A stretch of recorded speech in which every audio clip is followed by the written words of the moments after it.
Olá, meu nome é Flávio Nunes Ramos e eu sou professor da Universidade Federal de Alfenas, a Unifal, e hoje será a terceira aula da disciplina Ecologia Evolutiva 1 e a gente vai falar sobre estrutura populacional. Bom, antes de falar da estrutura populacional, a gente tem que definir o que é população. Tá? Então, qual é a definição formal de uma população? O que seria uma população?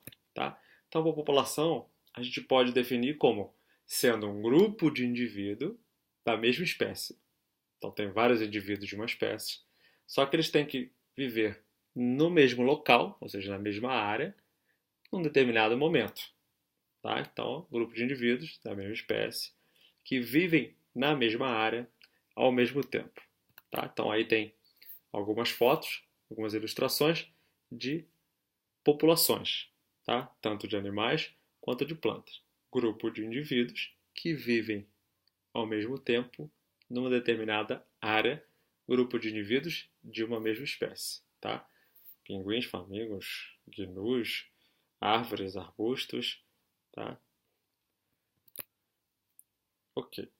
Outra coisa importante da gente falar é que dentro da população, dentro daquela população, então tem vários indivíduos de uma mesma espécie, dentro dessa população, a chance desses indivíduos cruzarem entre si tem que ser maior do que a chance desses indivíduos cruzarem com outra população, com outro grupamento de indivíduos da mesma espécie. Então, posso ter uma espécie que tem dois grupos, um vivendo numa determinada área e outro grupo vivendo em outra área. Tá? Então, seriam duas populações, grupo de indivíduos da mesma espécie vivendo na mesma área. Então, são duas populações. Dentro de cada população, a chance dos indivíduos cruzarem entre si é maior do que indivíduos cruzarem entre populações diferentes. Okay? Outra definição importante é que, como cada espécie de organismo tem uma certa distribuição geográfica, o que é isso? Eles ocorrem em certa área, então a gente vai ver uma área um pouco mais ampla, tá? Então tem uma distribuição geográfica. Ela ocorre no sul do Brasil, ela ocorre na América do Sul, ela ocorre em todo o neotrópico, ela ocorre só nos polos. Tá? Então existe uma área geográfica onde ocorre uma determinada espécie. Okay? Só que ela não ocorre em todos os lugares dessa distribuição geográfica. Tá? Por quê? Porque ela vai ocorrer em locais mais favoráveis. Tá? Então, vamos dizer que uma espécie ocorra no sudeste do Brasil. Ela vai ocorrer apenas no sudeste inteiro, mas apenas nos locais, os locais que são favoráveis para ela. Vamos dar um exemplo aqui extremo. Uma espécie de sapo que ocorre em todo o sudeste brasileiro, mas ele só ocorre em picos de montanhas acima de 1.000 metros. Então ele tem ocorrência no sudeste, todo pico de montanha acima de 1.000 metros no sudeste, ele ocorre. Só que ele vai ocorrer em manchas, tá? Vai ocorrer em determinados locais, eles não são contínuos. Tá? Então essas manchas geralmente são hábitats favoráveis. Então, como eles ocorrem em manchas, ocorrem nesses hábitats favoráveis, são chamadas de populações locais, muitas vezes também chamadas de subpopulações, mas é mais comum chamar de populações locais dentro de uma distribuição geográfica da espécie. Tá? Então agora vamos exemplificar com figuras. Então temos aí a Península Ibérica, lá na Europa, então a Espanha e Portugal, e esse lince, tá? O lince ibérico, ele ocorre, a sua distribuição geográfica é aí, centro-oeste da Península Ibérica. Tá? Pega o centro da Espanha e o oeste da Espanha, um pouquinho de Portugal. Tá? Mas para vocês verem que a espécie ocorre onde tem verde. Então não é verde, é pintado de verde toda a Península Ibérica, todo o centro-oeste aí da Espanha. é só alguns pontos. Então, ela ocorre em manchas, ou em locais que são mais favoráveis. Mais favoráveis como?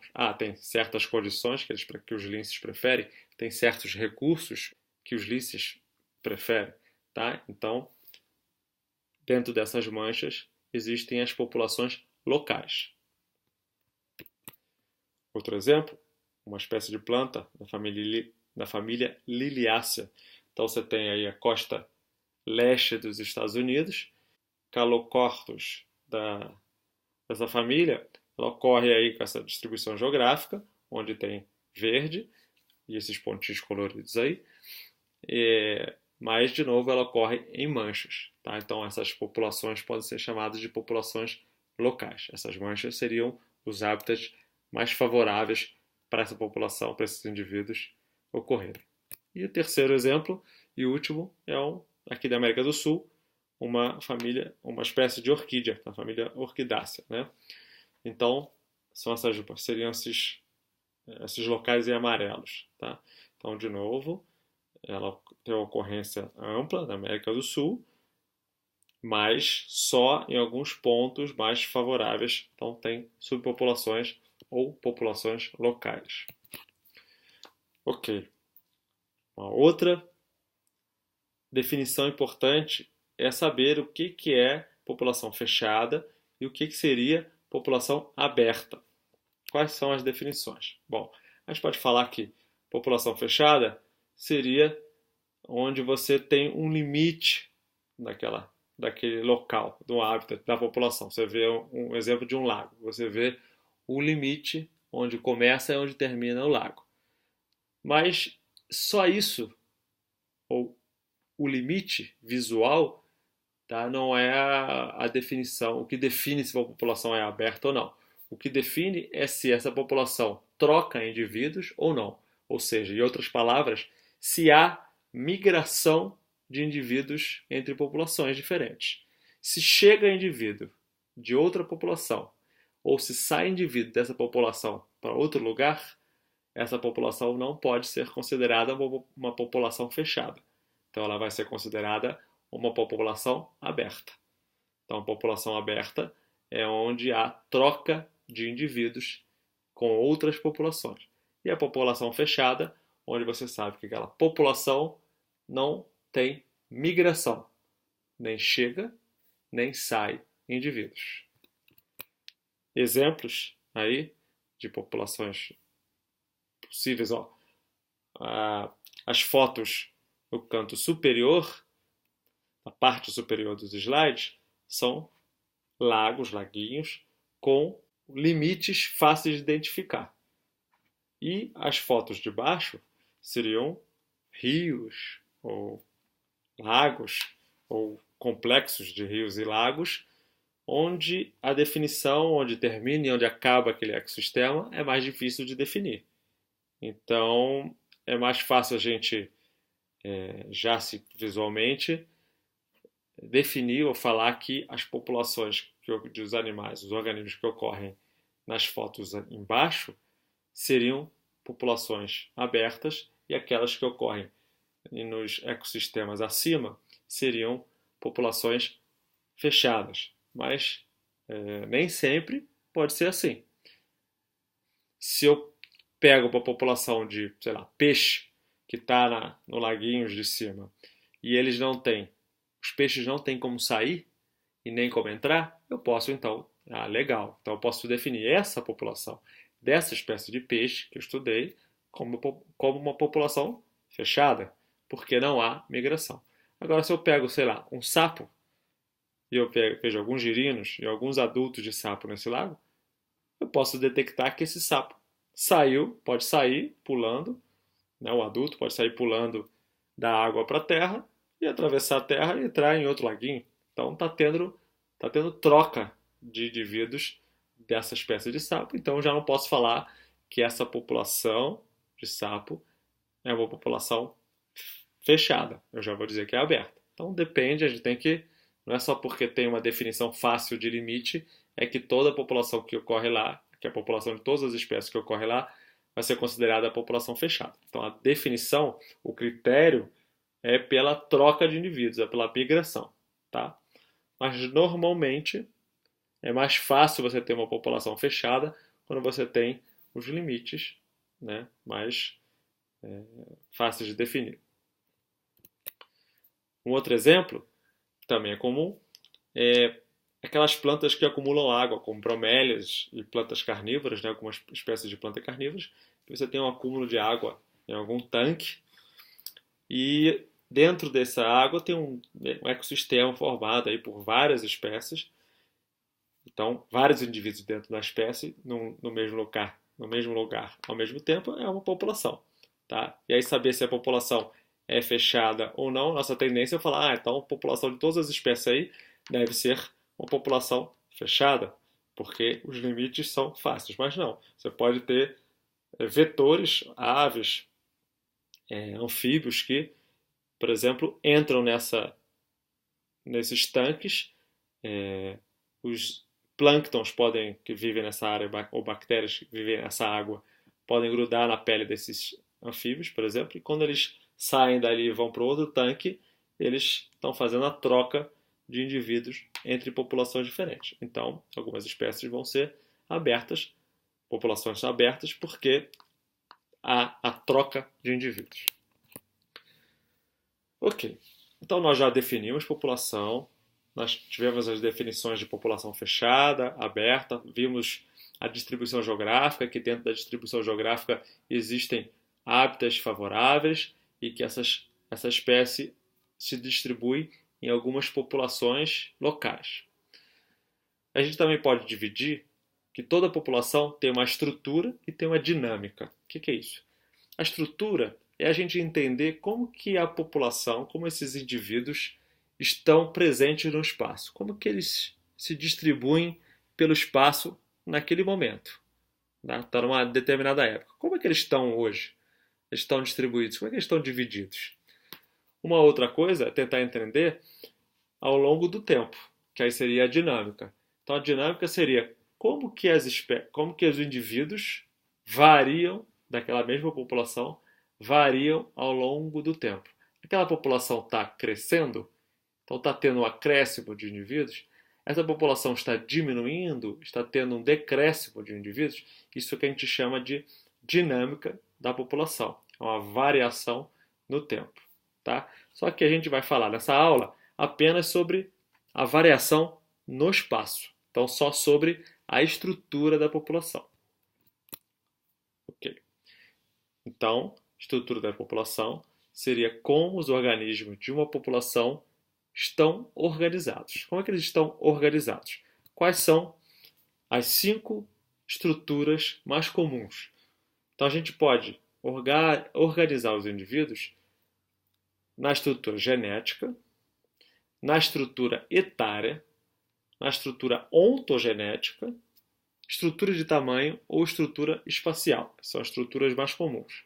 O que significa isso? Nossa, o que é isso? Estrutura ontogenética, estrutura genética, o que está falando? Bom, vamos lá com calma. Estrutura genética seria, por exemplo, como que varia no espaço a frequência alélica e genotípica dos indivíduos. Tem mais um determinado tipo de alelo num local do que outro? Eu vou dar um exemplo depois prático com isso. Estrutura etária. Etária vem de idade. Então, como que a quantidade naquela população de jovens e velhos? Indivíduos mais novos e indivíduos mais velhos. Como é que é? Tem mais jovens? Tem mais velhos? Tem intermediários? Tá? Então, como que está organizado em relação à idade daquela população? As outras 3 seriam ontogenética. Ontogenética vem de ontogenia, de desenvolvimento. Então, quais seriam os estádios diferentes desses indivíduos? Tá? Tem mais indivíduos em um determinado estádio do que outro? A 4ª estrutura seria a estrutura de tamanho. Existem mais indivíduos pequenos do que indivíduos grandes ou o contrário? E a 5ª seria a estrutura espacial. Tem a ver com a densidade, que a gente falou na aula passada, tem a ver com a distribuição ou com a dispersão dos indivíduos. Vamos aos exemplos que eu acho mais fácil de entender. Vamos voltar lá para a primeira estrutura, que é a estrutura genética. Tá? Então, nós estamos vendo aí uma foto da distribuição geográfica de uma determinada espécie de bivalvo, molusco. Tá? Ele se distribui nessa costa aí. E nós estamos vendo várias bolinhas aí, vários círculos. Nesses círculos seria um gráfico de pizza, onde a gente está vendo a proporção de alguma coisa. Então a gente está vendo aí, pelo menos, nos círculos, tem 3 a 4 cores aí em cada círculo. Tá? Cada fatia da pizza, né? Então você pode ter a fatia preta, a fatia branca, a cinza, tudo bem. Cada fatia dessa pizza seria a quantidade ou a frequência de alelos, de um determinado alelo naquela população. Então, vamos ver aquele círculo superior, que tem a pizza toda preta. Então, 100% dos indivíduos possuem o alelo que está representado pela cor preta. Já aquele quadradinho inferior, com escrito NSE, já teria quase que só metade dos indivíduos com o alelo da cor preta. Então, a frequência, quantidade de indivíduos com um determinado alelo está variando no espaço. Os lá do norte possuem maior quantidade de indivíduos com o alelo preto e os do sul já têm uma menor quantidade de indivíduos com o alelo preto. Tá? Então, só para dar um exemplo. Então, a estrutura genética, uma estrutura seria isso. Como que a quantidade de indivíduos de determinada classe está variando no espaço. Isso aí, a classe pode ser qualquer classe. No caso, nós estamos falando de classes genéticas, classes de tipos de alelo aqui nesse exemplo. Mas pode ter outros, por exemplo. Estrutura etária. Já a classe não é mais genética, a classe é de idade. Então, a gente pode pegar a população humana mesmo. Então, pegamos aqui o exemplo de duas populações. Uma população na esquerda, que ocorre num país bem desenvolvido, que é a Suécia, e na população da direita, um país da Costa Rica, um país em desenvolvimento. Tá. O que nós temos aí? Ao longo do tempo, né, no eixo Y, nós temos aí os anos, né, 1960, 1940, 1920, 1900, 1800, os nascidos quantos indivíduos foram nascidos desse ano. Então a gente pega a estrutura da Suécia, tem uma linha branca no meio. Para o lado esquerdo é a quantidade de indivíduos, de homens nascidos em cada ano. E no lado direito é a quantidade de mulheres nascidas em cada ano. Tá? Então na Suécia, o que a gente encontra? Quem está mais para cima, né, são indivíduos com mais idade, são os indivíduos mais velhos. Quem está lá para baixo seriam os indivíduos mais novos. Então a gente encontra a quantidade de indivíduos novos são mais ou menos parecidas até chegar lá para 1900, aí a quantidade de indivíduos mais velhos é que começa a diminuir. Olha o contraste com o país em desenvolvimento, onde a base lá dos indivíduos mais jovens é muito grande, tanto de homens quanto de mulheres. Tá? E o pico da pirâmide tem muito poucos indivíduos em comparação. Então tem uma quantidade de crianças muito grande e uma quantidade de adultos e velhos muito pequena. Isso é a característica de quem tem muito filho e que tem provavelmente uma mortalidade infantil muito grande. Poucas das crianças estão passando para as próximas idades, para as próximas classes etárias. Tá? Então, é só com essa divisão básica da população em quantidade de indivíduos em cada faixa etária, de cada estrutura etária, a gente pode ter conclusões dessas duas populações muito diferentes. Tá? Então, você tem, de acordo com a pirâmide, de acordo com o formato da pirâmide, né, dessa estrutura etária, a gente pode ter uma indicação se a população está em expansão, se a população está estável ou se a população está em declínio. A população da Costa Rica estaria, então, nessa de pirâmide, como se fosse expansão. A população da Suécia seria essa estável. E a gente não teve um exemplo antes, no slide anterior, sobre essa população em declínio, mas seria, então, tem menos quantidade de pessoas nas faixas etárias mais jovens e teriam mais pessoas velhas. Então, aí poderia dizer que as pessoas estão tendo muito menos filho, então a população vai diminuir ao longo do tempo. Outro tipo de estrutura, de divisão, seria a estrutura ontogenética. Então, a gente pode dividir, por exemplo, uma borboleta. Então, a gente tem aqui na borboleta 5 classes. A fase ovo, duas fases de ovos, né? A fase larvar, a fase de pupa e a fase adulta. Tá? Então, são estádios ontogenéticos de desenvolvimento diferente. Em plantas, nós também temos a fase de plântula, a fase de jovem, a fase adulta. Nós temos plantas com formatos e desenvolvimento diferente. Cada indivíduo aí seria uma classe ontogenética diferente. Então, quantos indivíduos tem, por exemplo, na lagarta ali, na borboleta ali, em ovos, com lagarta, em pupa, com adulto? A gente pode analisar a quantidade de indivíduos em cada uma dessas classes. Tá? Então, por exemplo, existe no cerrado essa espécie de planta chamada Xilópia aromática, e a gente pode ver no gráfico. Que gráfico é esse? Vamos lá. No eixo Y, aqui da esquerda, vai de 0 a 100%. Então, é a frequência de indivíduos. Tá?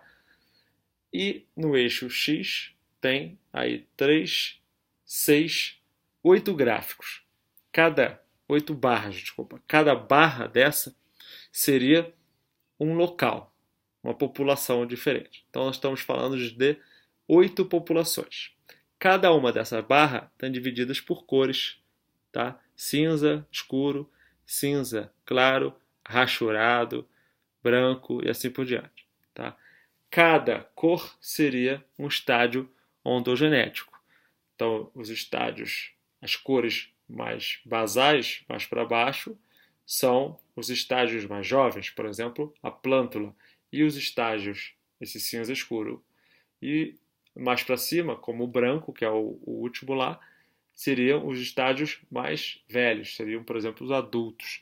Então a gente pode perceber, olhando visualmente, que a quantidade de jovens, a quantidade de adultos varia muito, a proporção disso, né, varia muito entre populações diferentes. E a gente pode, com essa comparação só da estrutura, pode tentar inferir o que está acontecendo, se as populações são iguais ou são diferentes, se alguma população está mais ameaçada do que outra. Então, pode ter vários indícios ou várias hipóteses só analisando a quantidade de indivíduos em cada estágio. Temos a estrutura de tamanho. Né? O que é a estrutura de tamanho? Quantidade de indivíduos que são pequenos, quantidade de indivíduos que são grandes, quantidade de indivíduos de determinado tamanho. Tá? No exemplo aqui, a gente trouxe duas lagoas e um peixe, que é a viola, tá? E a gente está vendo duas populações e dividimos a população na verdade, os autores dividiram a população em tamanhos, em estrutura de tamanhos. Então, teve uma população de uma lagoa chamada Lagoa Quadros, onde estaria em preto, então todas essas barras em preto significaria indivíduos da Lagoa Barros, e todas essas barras brancas seriam os indivíduos do Guaíba. O que é isso? Esse gráfico está dizendo que no eixo X, horizontal, seriam as classes de tamanho em centímetros. Então, peixes com 2 centímetros, 6 centímetros, 10 centímetros, 14 centímetros, e assim por diante, até 50 centímetros. E no eixo Y é a quantidade de indivíduos. Então, quanto maior for a barra, mais indivíduos aquela classe vai ter. Então, se a gente for pegar só as barras pretas, que são as barras da Lagoa Quadros, a gente vai ver que a maioria dos indivíduos estão na classe 20, 18, 20. Tá? E os indivíduos variam de 14 a 45, 44 centímetros. Já no Guaíba, que seriam as barras brancas, a população varia de 14 até 48, 50 centímetros. Tá? Só que o pico de tamanho estaria ali em 36 centímetros. Tá? Então você vê que visualmente a gente consegue ver que os peixes do Guaíba são maiores do que os peixes da Lagoa Quadros.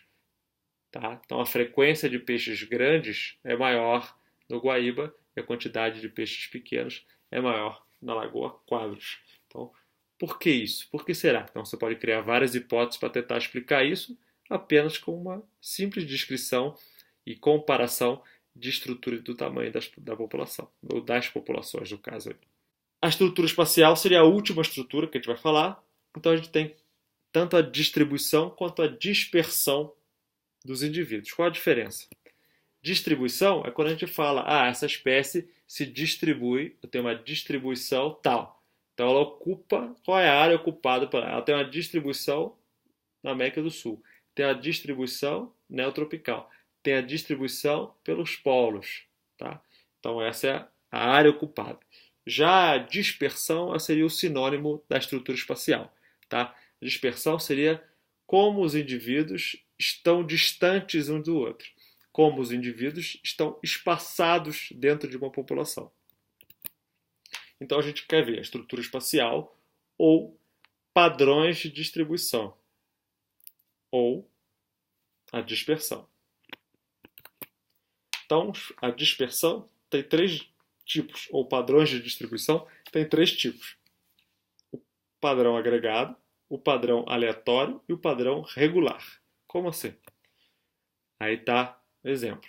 Então, no canto superior esquerdo está a foto de uma população de peixe.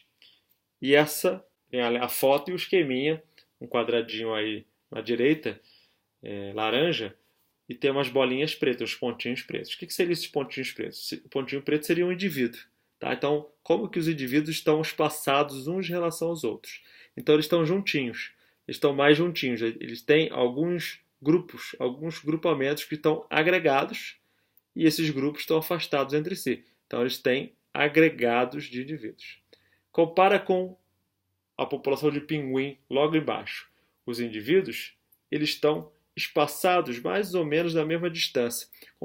Estão uniformemente espaçados. Estão igualmente espaçados. Tá? Então a gente chama esse padrão de distribuição, essa dispersão, de dispersão uniforme. Então seriam os extremos. Tá? Enquanto, por exemplo, uma população de eucalipto, uma plantação de eucalipto, uma plantação de pinheiros, estaria mais ou menos uniformemente espaçado. Tá? Já o padrão da direita seria o padrão aleatório. Tá? Não tem um padrão comum. Eles estão ao acaso, espaçados ao acaso. Okay? Lógico que tem maneiras, não é só visual, tem maneiras de você calcular essa agregação, esse grau de espaçamento, e aí existe um cálculo e um número que diz, acima desse número é agregado, tal número é aleatório, e tal número é uniforme. Então você não vê só no olho só. Você faz um cálculo para tentar descobrir o que é.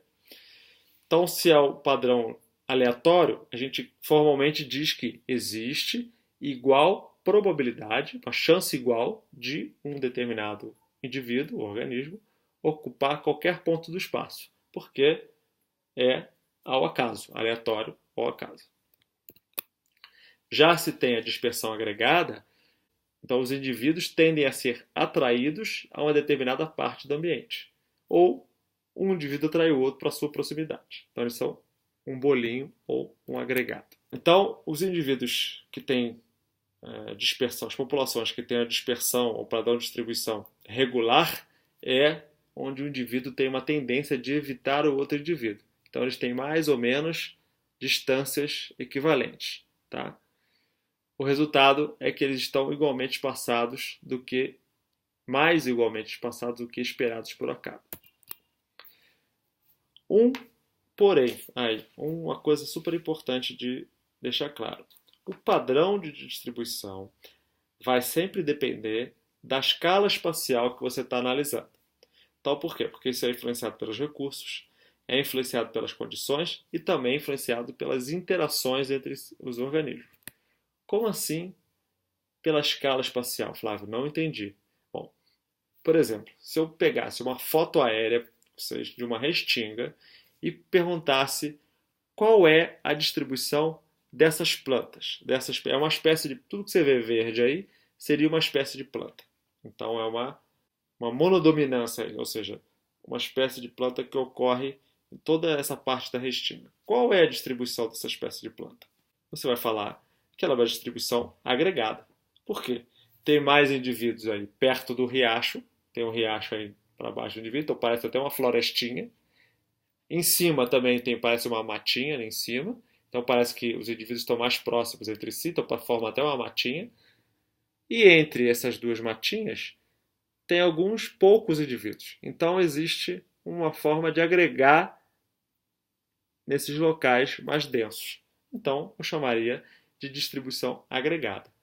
Mas eu estou vendo isso numa escala, essa escala que eu estou vendo. E se eu não visse nessa escala? E se eu chegasse numa outra escala e colocasse uma parcela para minha amostragem? Eu chegaria lá embaixo e seria um outro tipo de distribuição.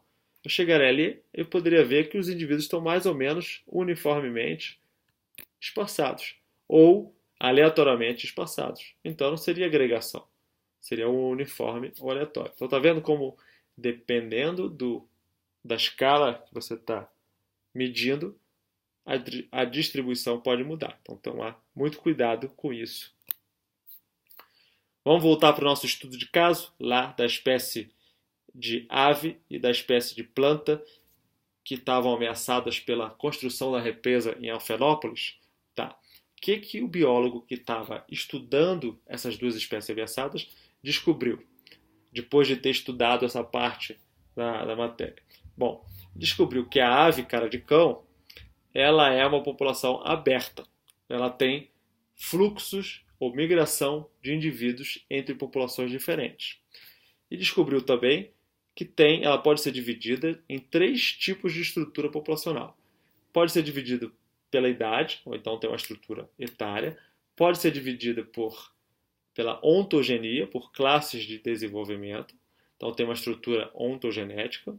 E ela também pode ser dividida por uma estrutura espacial. No caso, eles estão distribuídos, a dispersão dos indivíduos é aleatória.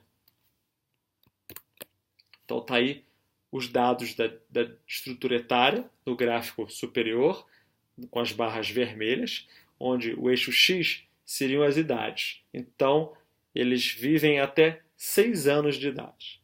Então, o eixo Y representaria a quantidade de indivíduos em cada classe. Então, na fase 0, assim, quando nasce antes de fazer um ano, chegar a encontrar 1.600 indivíduos. E esse número de indivíduos foi decrescendo conforme os anos passavam. Tá? Indivíduos com 1 ano de idade já foi menos da metade e assim por diante. No gráfico de baixo, no gráfico de barra azul, já seria estrutura ontogenética. Tá? Então teria quantidade de indivíduos em classes ontogenéticas. Então a gente teria descoberto ele teria descoberto 6 classes ontogenéticas. Então, ovo, jovem, jovem 1, jovem 2, adulto não reprodutivo, adulto reprodutivo e assim por diante. Então, 6 classes ontogenéticas dessa ave. E também o tamanho da barra, a altura da barra, está representando a quantidade de indivíduos em cada classe. Então, também tem uma quantidade de indivíduos muito grande nas primeiras classes e essa quantidade de indivíduos, esse número de indivíduos, vai diminuindo conforme as classes de desenvolvimento. Então, tem muito mais indivíduos em forma de ovo, já nem todos nascem para o primeiro estágio e assim sucessivamente. Já no caso da planta do morangui, a população também é aberta, ou seja, tem fluxo de indivíduos entre populações, existe migração. E a gente pode dividir a população com 2 estruturas. A estrutura ontogenética também, estrutura de desenvolvimento, e a estrutura espacial. Lembra que a do cara de cão, a estrutura espacial, a dispersão entre indivíduos, era aleatória. A dispersão do morangui é agregada. Eles só são encontrados em afloramentos de bauxita. Então, eles ocorrem na mata inteira. Mas se você for medir, eles só ocorrem em cima de locais que tem bauxita. A gente pode ter uma ideia melhor nessa figura inferior aí. Eu tenho um quadrado, como se fosse uma mata, a mata ocorre ali, e o moranguevi ocorre, apesar de ocorrer na mata inteira, ele só ocorre nessas manchas favoráveis que seriam afloramentos de bauxita. Note que as manchas vermelhas seriam representativas de onde tem bauxita e a bolinha preta seria onde tem indivíduos. Cada bolinha preta seria 100 indivíduos. Tá? Então, os indivíduos só ocorrem nas manchas vermelhas. Não tem indivíduo fora das manchas vermelhas. Então, as manchas favoráveis para ele viver seriam afloramentos de bauxita. Mas existem alguns afloramentos de bauxita que ainda não têm indivíduos. Tem alguns afloramentos, algumas manchinhas vermelhas que não têm bolinha preta. Tá? Então, a distribuição, a estrutura espacial é agregada. No gráfico superior seria a estrutura ontogenética. Então, seria a mesma coisa que o cara de cão. No eixo X, a gente tem as 6 classes ontogenéticas, desde semente, plântula, jovem 1, jovem 2, adulto não reprodutivo e adulto reprodutivo. E o eixo Y seria, a altura das barras, seria o número de indivíduos que a gente encontra. Então, vai de 6.000 sementes e vai diminuindo aí até chegar a poucos indivíduos adultos. Tá? Então, seria uma divisão aí de estrutura ontogenética.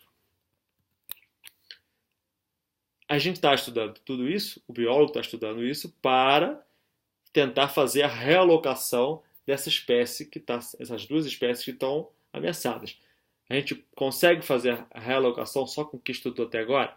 Ainda não. Ainda faltam saber algumas outras informações. O que a gente viu nessa terceira aula? A gente viu a diferença de população e subpopulação. A gente viu a definição de população. A gente falou de populações abertas, a diferença de populações abertas e populações fechadas. E também a gente viu as estruturas populacionais. Estrutura, lembrando, é como os organismos de população, os indivíduos de uma população, se organizam no espaço. Então, a estrutura pode ser as 5 principais: genética, etária, ontogenética, de tamanho e espacial. Essa era a aula que eu queria falar sobre estrutura populacional e na próxima aula a gente continua. Tchau, tchau. Até mais.